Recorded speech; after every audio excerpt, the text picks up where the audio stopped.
I wake up at 12 o'clock every day, but on my day off, I sleep until 2 or 3 o'clock. After, I go to the bathroom, brush my teeth, wash my face and hands. Around 1 o'clock, I eat some apples and yogurt. So after breakfast, I learn some Japanese and Turkish until 2:50.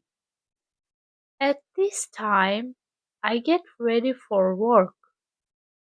I apply cream on my face and hands, change my clothes, and leave for work at 3:17.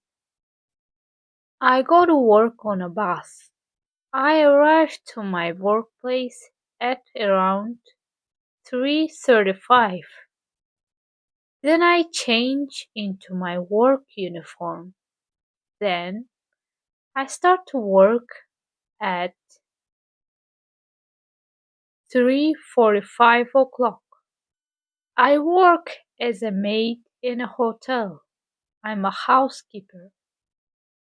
I work 8 hours every day. My job is over at 12 o'clock at night. Usually I'm very tired at this hour. At 12:25 I come home tired and I change my clothes into home clothes and drink some tea and eat some instant noodles, cookies, and then I scroll on YouTube or Instagram for 2 hours, or sometimes I watch a movie. So at 3 o'clock, I wash my face, brush my teeth, and get ready for bed. I sleep at around 3:30 or 4 o'clock in the morning. So this is my routine for a day.